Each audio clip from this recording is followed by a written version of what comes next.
Hi, this is Ann with Fiber Designs by Ann, and if you've watched my Simple Rose free motion quilting video, I hope you have. If you haven't, maybe you want to watch that first. But in this video, I'm going to show you one way that you can add leaves to it in free motion quilting, sort of free motion quilting. I have a couple examples here. I do like to just free motion my leaves, just freehand free motion them. But there is another way if you don't feel comfortable doing that, and I'm going to show you that way today. Here is the little rose from my newest video of how to for quilting a simple rose. I have a pencil, I have a black marker. The marker is mostly so that you can see it on camera. I have some good scissors for cutting paper. And this is a piece of freezer paper, which is shiny on one side and regular papery on the other side. The shiny side will melt when ironed, and that's what we're going to use it for. And I'm going to lay my freezer paper where I want my leaves to go, and you can just see the outline of the petals on there. I'm going to use a pencil first so that I don't get marker on my quilt and on my little rose, and I'm just leaving an outline to look at when I line the leaves back up. They could go anywhere, but this is where I first thought they would go. And now it's really simple. You don't need to know how to draw a leaf. And this could go on any kind of flower. I like to start with kind of looking at it, and then I'll just make an eye shape. Almost everyone can make kind of a eye shape. And then from that one, I'll make another one. And I could come off here, but I think I'll go ahead, let's see. We'll go ahead and bring it down here. Now, after doing that, I'm going to do it with a marker and put another piece of paper under here. Usually the marker doesn't come through, but I just want to be safe. So I'm going to follow those lines. And I'm also going to number these 1, 2, 3.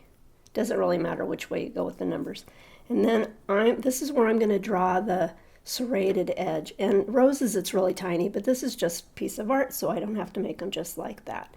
So I'll just bring them down. It's easier to quilt them if they're not quite so tiny and severe.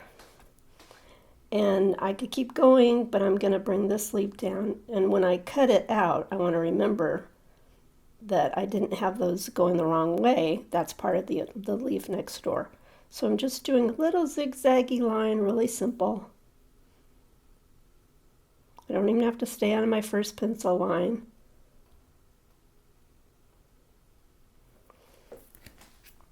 Now when that's finished, I'm going to take my scissors and cut out the leaf.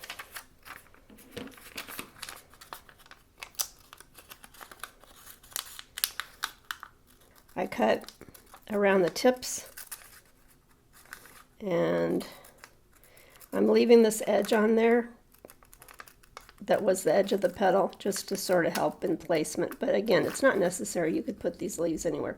And then on this one, I'm going to do that. I could cut right into that, but I'm going to cut just on the tips.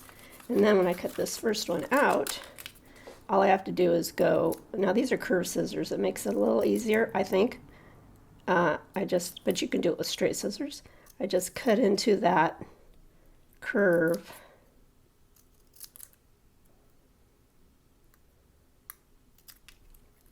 So that's just a little bit quicker, but you can easily just go like this and turn your pattern and just cut like that.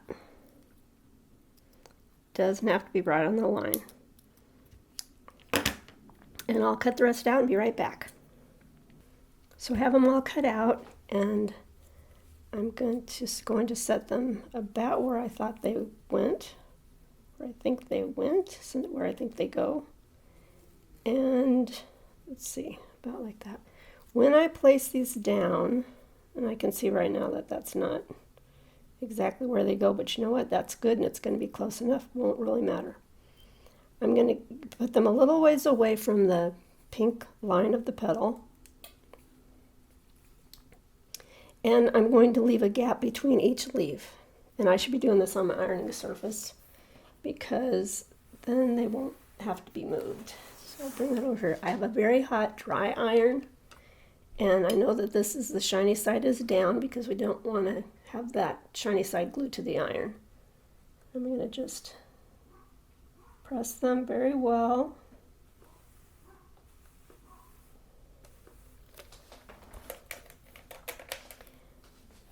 And I'm gonna, you can't go right on the lines. I'm gonna probably free motion it a little bit on my own here, but to go right on the lines, and it's okay if you stitch on the paper a little because you can tear it off from the stitches.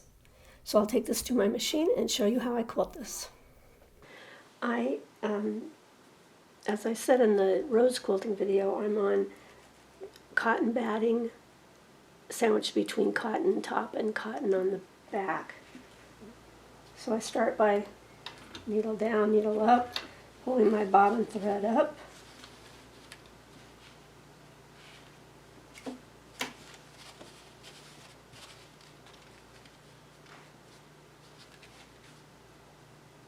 I'm just going to start near the top. I can see that's already coming unironed, but that's okay. If I have to move it, I'll move it.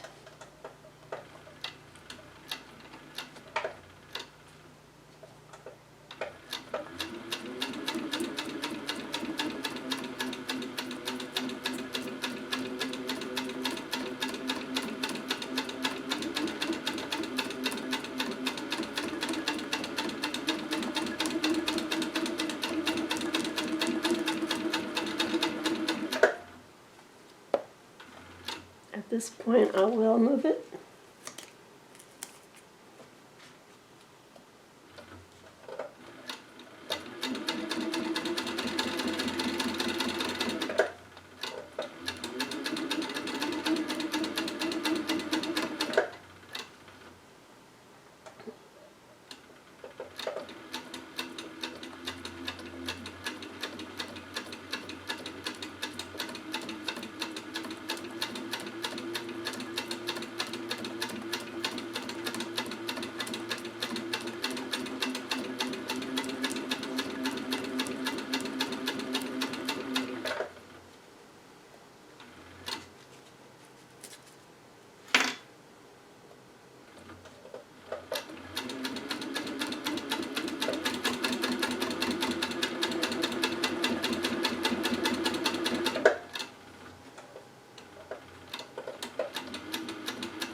Kind of gently pull them away from the threads.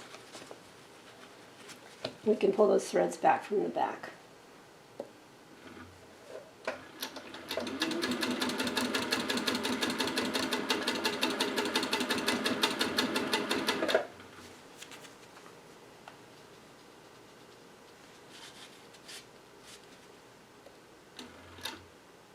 Now I'm going to jump over here and show you how I do it without the paper templates.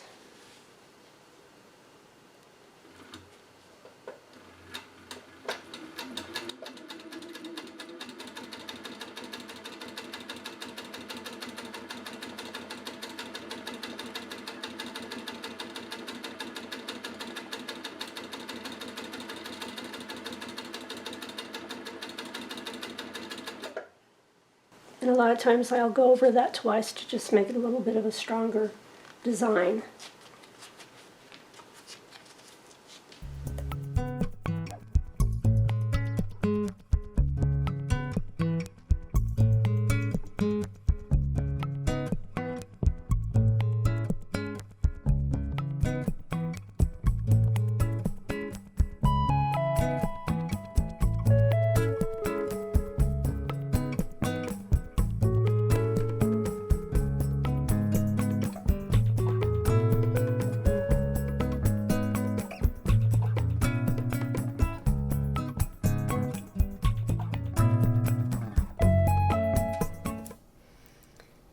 here's the piece finished, unless I decide to add some more leaves. But for now, I'm really happy.